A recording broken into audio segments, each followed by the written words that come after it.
I don't know that I've seen a more unified and immediate outpouring of sincere shock and grief over a beloved pop culture figure's passing in recent memory to compare to what landed for that of manga creator Akira Toriyama, since maybe that of Robin Williams, which arrived in similarly shocking fashion out of the blue like an unwelcome dark omen. Obviously, the more immediate comparison would be to the passage of Stan Lee, also a known figure of legend in the world of comics and sequential art, and viewed as a kind of statesman figure within their genres. But in that case, there was, even sadder to say, a sense of lengthy, drawn-out inevitability involved, that the man's passing had been looming for a long time. Here, Toriyama-san's death, and most of the world finding out about it almost a week later in a press release by his family, was totally unexpected. There had been no indications of declining health. His most famous works and collaborations were as popular as ever, if not more popular, and his older projects were becoming better known to new generations of global fans. He was excitedly stumping for his next upcoming Dragon Ball project, and out of nowhere doesn't begin to cover this. And yet, despite the shock, everyone who had something to say after the initial sadness, anger, grief, etc. seemed to immediately know how to express it and in what form, much as I'm the first to acknowledge how much social media and video platforms like this are so often the vehicles for intentional division and rage bait. This was the rare case where everyone, apart from the expected but nonetheless truly despicable assholes digging below the bar of decency to loop the moment into their phony, manufactured culture war muck, was on the same positive page, sharing memories, reminiscing how the man's work had influenced their own or simply their lives. Just genuinely touching to see. For my part, I felt just slightly inadequate in comparison to some of my peers, having been on my way out of high school by the time Dragon Ball Z started its run on Toonami, and only sporadically ever having seen the original a few times syndicators tried to make it work on US broadcast television. My proper appreciation for the franchise and the man's broader work didn't come until a few years in, by the time I was out of college and assistant managing a Suncoast Video, ask your parents what that was, where the Funimation VHS releases of the ongoing series were the top-selling thing for us in near constant in-store replay for drawing in customers, and also just something to watch. It's how I got to see basically the whole series, develop opinions like favorite character, favorite episode, most underrated storyline, etc., and how I ultimately learned that I actually had been a fan of Toriyama's all along for his iconic art and design contributions to the classic gaming franchises like Dragon Quest and Chrono Trigger. But being a measure or two older than some other creators in my lane, I don't have exactly the same shared visceral connection to his most famous work that some others do, at least not in the same form, like rushing home from school or getting up early to watch DBZ, being riveted in front of a TV as a kid for the first Super Saiyan transformation, and so forth. That I didn't get to be part of, though I can certainly understand where people are coming from and share in fondness they have looking back for it and the grief that they feel in seeing it pass. But yet, looking back at my output here on the channel, it was clearer to me that working as a creator, critic, visual essayist in the online space in the era where that specific property was so omnipresent in its influence and subject, Toriyama and Dragon Ball were as foundational to my own presence and career arc here as for so many others. So in lieu of fumbling any further for what to say in this moment, I thought I'd offer up a sampled revisit of that influence here, with some additional reflection and notation between, compiled as a single piece as my form of memoriam, a tribute to a legend gone too soon. Though I'm certain this will not be the last there is to say about a creator who left behind such a wide and important body of work.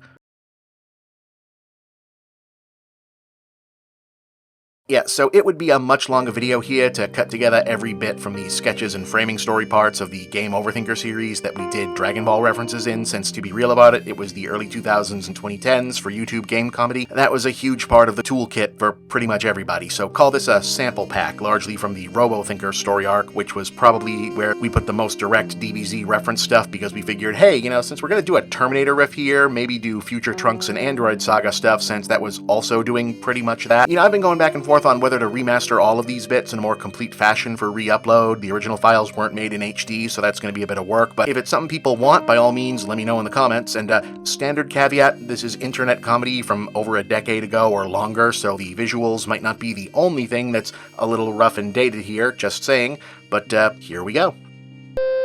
Mass Effect 3. You see, as I see it... What?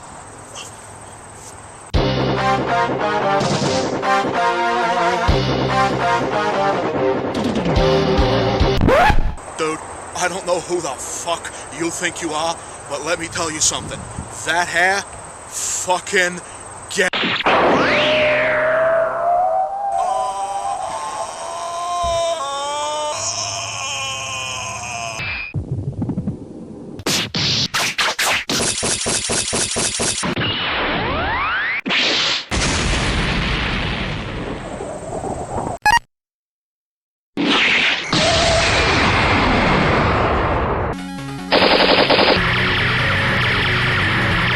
Artillery, open fire!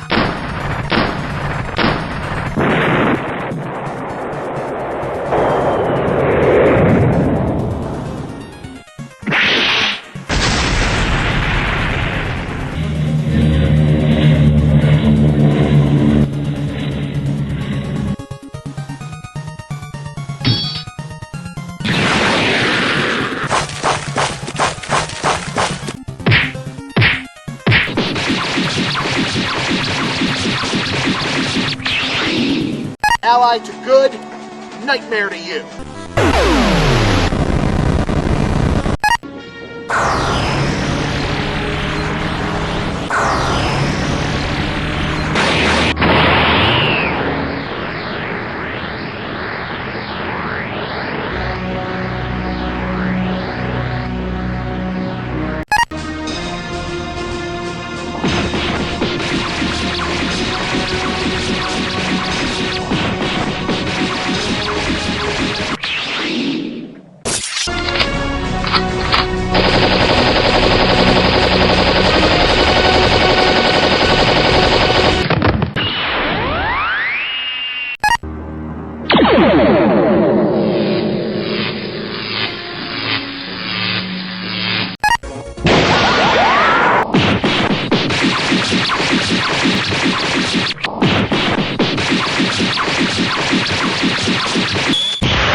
So this was an episode of In Bob We Trust, which was the in-between series when I didn't have the rights to use the Big Picture name for Independent Project, which has been remastered a few times since it initially ran on a site with its own channel and servers that is, I'm pretty sure is now fully defunct. I almost didn't put this one in under the circumstances, given it was a more irreverent take on the material and in the spirit of the way this series and site it was originally promoted on. And, you know, we had given it this very grabby, edgy, look at us, we're being edgy and maybe gonna say something controversial about a thing you like, ooh, fashion. But given that once over again here, it's actually much more of an even-handed, got your attention now, here's an opportunity to talk about art history angle on the matter, and ultimately it's more about correcting the record on the whole Super Saiyans are a white supremacy thing because blonde criticism, TLDR. No, it's not. Which has come much down, but not totally gone away subsequently since the additional levels and hair colors have come in. But window into the past of how the issue stuff with Dragon Ball was discussed on shows like this in years past. There is a very video from the 2010s Mr. Popo joke at the end. If I had to do this over, I think the main change to it would be to not use that as a punchline, but instead as a space to make note of how Toriyama was actually a great example of an artist who was not afraid to grow.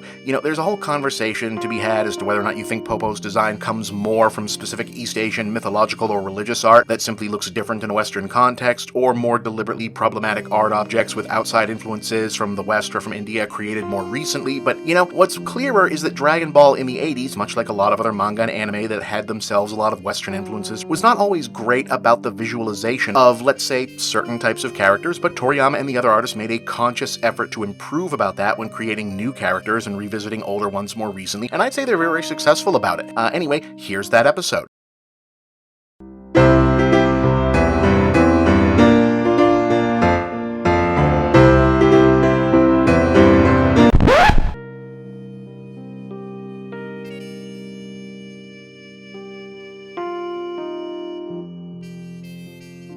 Anime is weird! Dragon Ball Z didn't premiere for most Western audiences until 1995, approximately 7 years after the series had originally begun airing in its native Japan. And while that left English-speaking fans behind the curve on the storyline, it did position Goku and company to be among the biggest things in pop culture at the same moment when internet access was first going mainstream. As a result, the internet has long been almost as full of Dragon Ball as it is of cats. The information superhighway is positively littered with DBZ fanfics, abridged versions, memes, quotes, fandom theories, hypothetical battles, and accusations that the mythology behind the powers of the series' main characters incorporates a thinly concealed endorsement of the Nazi master race ideology? Yeah, have you heard this one? It doesn't get the same level of traction as some other problematic stuff in old cartoons references, but yeah, this is a thing that's hovered over the series pretty much as long as it's been out. To the extent that some geek culture urban legends theorize that one of the reasons the show took so long to come to the US, remained under-merchandised for a long time, and never generated a proper live-action film. Sound ridiculous? It pretty much is, but it didn't come out of nowhere. So what are people on about exactly? Well, the short version is that in case you're not up on your 20th century history, the Nazis didn't just want to conquer the planet in World War II. Adolf Hitler and many of his inner circle believed that they and other Germans were descendants of a long-lost superior master race called Aryans, identifiable by genetic traits like blonde hair and blue eyes, and that by systematically wiping out inferior races, they could bring that Aryan bloodline back to prominence. Meanwhile, over in Dragon Ball Z, if you're not 100% up on the Dragon Ball mythos, in which case I assume all of this just looks like a bunch of Matrix code so far, characters who descend from an ancient race called the Saiyans train their bodies and minds in the martial martial arts to achieve a higher level of being called Super Saiyan, whose superhuman physical and spiritual strength manifests outwardly in the form of blonde hair and blue-green eyes. Huh. Yeah, that is kind of a when you look at it from the outside, in a strictly uncomfortable coincidence kind of way, since obviously Dragon Ball creator Akira Toriyama is A, said to have made the Super Saiyans blonde just so he and the other artists could have a break from coloring in all the black hair, and B, probably not a white supremacist because, you know, duh. But still, it's kind of hard not to think about it once you've seen it, to the extent that the releasers and translators of the series have even addressed it outright. In the non-canonical 1995 DBZ anime movie Fusion Reborn, Adolf Hitler himself appears unnamed as one of several dead supervillains escaped from hell. When Der Fuhrer has his first encounter with child Super Saiyans Goten and Trunks, the English dubbing team decided it was finally time to hang a lampshade on the issue. No!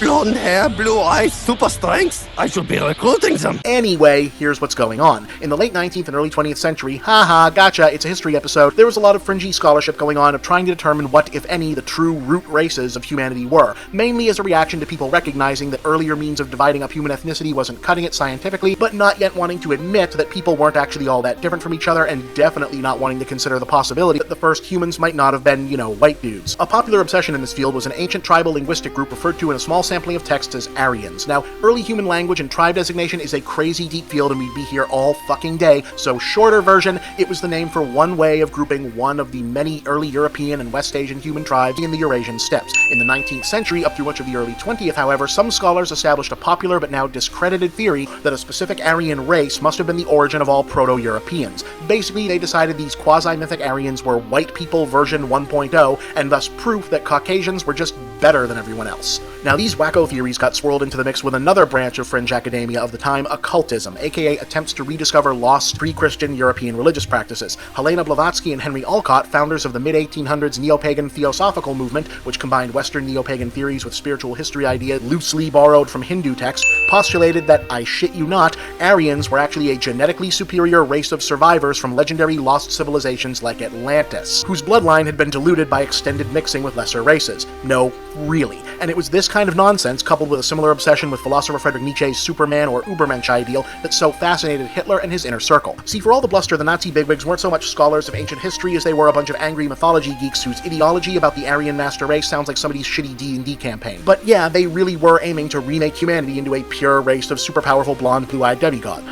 And now I wonder if this has something to do with why they've decided that the really Super Saiyans now come in blue. But regardless, is there any actual connection between this goofy mythology that got millions of people killed and this goofy mythology that gave a generation of gym rats a lifelong inferiority complex? The answer isn't easy. See, remember how the two weirdos from a moment ago claimed to have adapted some of their oddball root race theories from Hindu spiritualism? Well, they were specifically talking about a then-contemporary Hindu reform movement stressing an extremely literal focus on the ancient Vedas text called Arya Samaj. And yes, the name is obliquely referencing the same ancient Aryan tribal linguistic group, but in an entirely different context. Like I said, we'd be here all fucking day. In any case, the Vedas include some incredibly ancient writings to the point that some clear parallels and maybe even proxies can be found to other ancient religious texts, stories, and, for lack of a better word, legends, with ties to early humanity in the Eastern and Middle Eastern world. Why should that matter? Well, Dragon Ball Z is a sequel series mainly concerned with having now adult versions of Goku and pals engaged in broad parodies of superhero stories. Original Dragon Ball, as fans of Death Battle already know, was a sci-fi comedy takeoff on the epic Chinese classical novel Journey to the West, with the child Goku being a stand-in for Journey's most popular mythic figure, Sun Wukong, the Monkey King.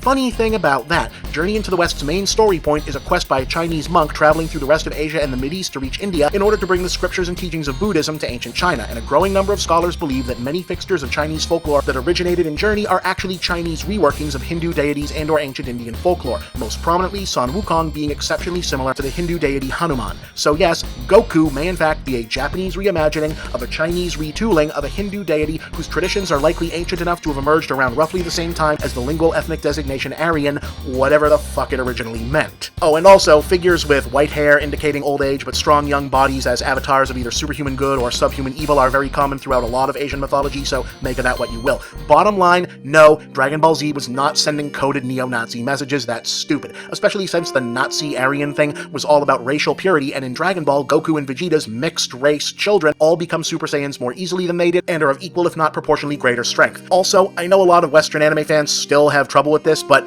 Most of these people are supposed to be or look Japanese. Yes, even the two who are technically from outer space. And while we're here, did you know that the RZA, leader of the Wu-Tang Clan, famous for infusing Eastern martial arts philosophy into the hip-hop genre, says in his philosophical book The Tao of Wu that to him, Dragon Ball Z and the Saiyan mythology in particular represents the journey of the black man in America?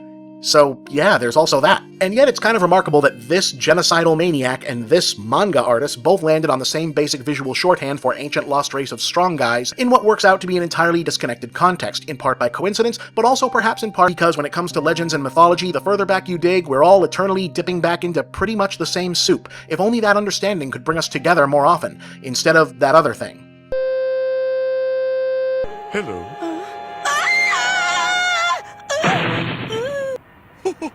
Okay, that I have no explanation for.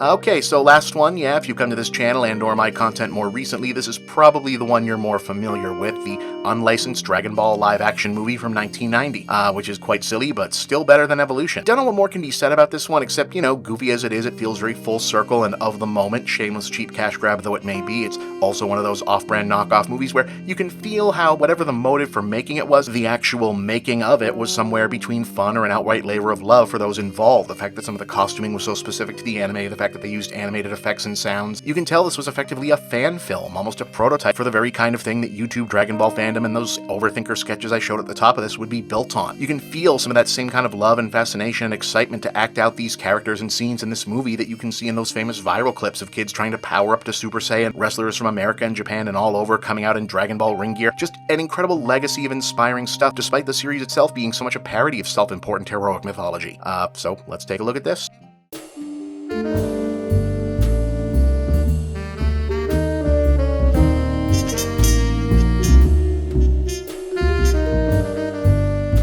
Alright, let's do something just for fun while we can. Will there ever be a good live-action Dragon Ball movie? The world, well, parts of it, holds its breath in anticipation. Sure, at this point, seeing anime and manga make their way faithfully to live-action features is nowhere near as uncommon as it once was. Hell, last year, even JoJo's Bizarre Adventure got there thanks to Takeshi Miike.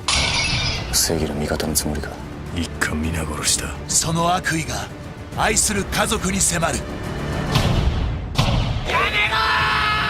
俺がこの町を守りますよ。グレートです。But Dragon Ball has always proved a particularly difficult nut to crack. Akira Toriyama's sci-fi fantasy comedy has always faced an uphill climb of being at once very grounded in incentives of distinctly Eastern folklore and pop culture trope, making it a difficult sell to Westerners until they get to the whole tournament thing, while also generally refusing to follow the popular anime and manga trends of its own day. And it wasn't until the sequel series Dragon Ball Z that it truly broke mainstream outside Japan. To date, the only significant attempt at the big screen for Son Goku and company was the dreadful Dragon Ball Evolution, which definitely existed. Hardcore Dragon Ball fans, of course, are also likely aware of Dragon Ball The Magic Begins, an unlicensed Taiwanese feature adaptation of the original series produced in 1991 and hurriedly dubbed and reissued to the US when DBZ finally blew up stateside in the 90s. It was a thing.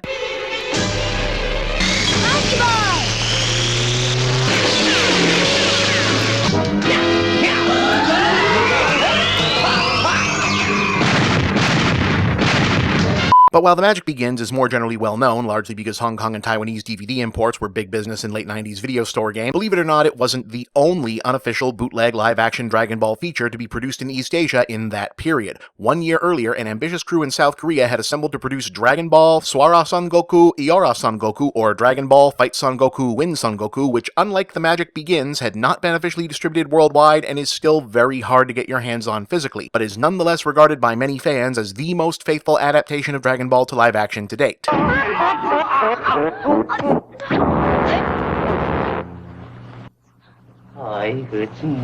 Which is not the same thing as saying it's any good, but, you know, baby steps.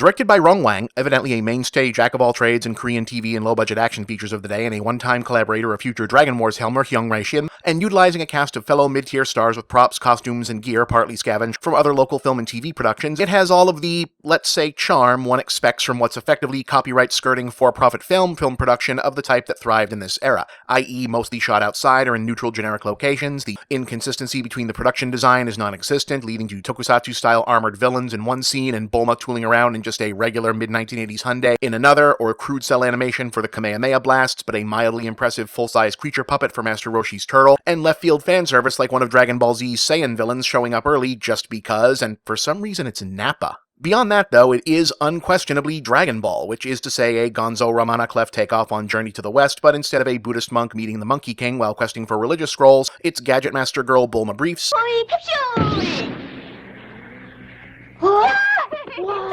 teaming up with the superhuman feral child Son Goku. Oh, yeah, by the way, the only good copy I have of this has no subtitles, so yeah.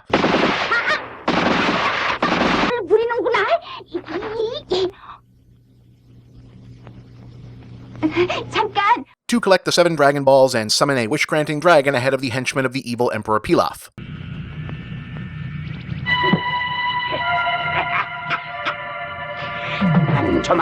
They meet the horn dog Kung Fu Hermit Master Roshi and get a magic cloud.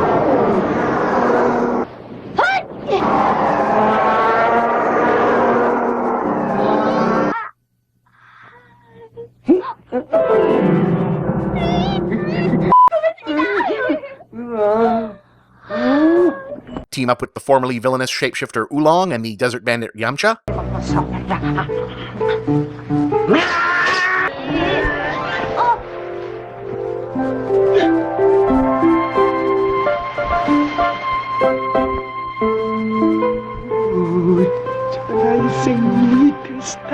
Get waylaid by a misunderstanding involving their enemies, the Ox King and his daughter Chi-Chi.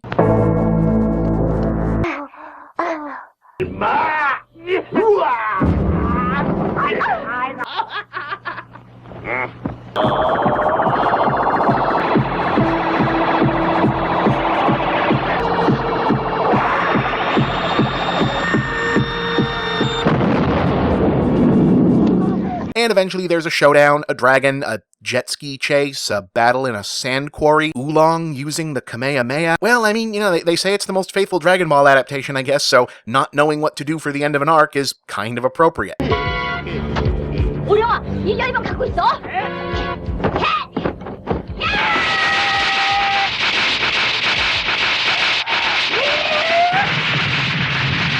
Like I said, it'd be dishonest to call this thing good, but especially for Dragon Ball fans, it is pretty damn entertaining. Helpfully compressing more or less the entirety of the Pilaf saga into a single 1 hour and 40-minute feature means it really moves. Just one fight scene, comedy bit, plot point, or new character introduction after another. And while it's cheap, they did put the work in. Obviously, the more extreme fantasy creatures and giant dinosaurs and such that filled out the obstacle to collecting the various balls in the manga and anime weren't feasible, but the repurposed Sentai and Kamen Rider style armored henchmen get used creatively enough.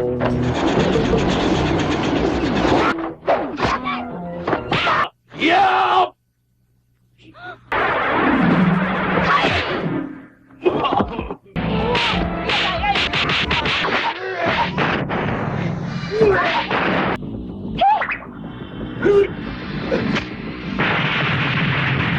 And the 2 big stompy robots are especially impressive, especially the Transformers-looking one Oolong first appears disguised as.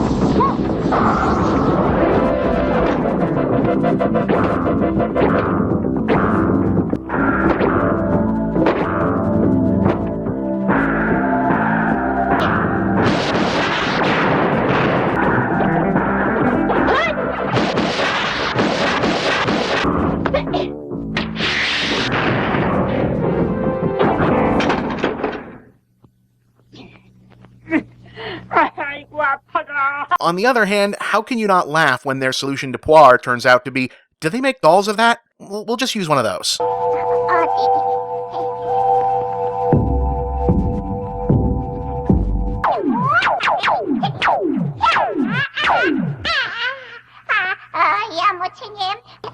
뭐라고?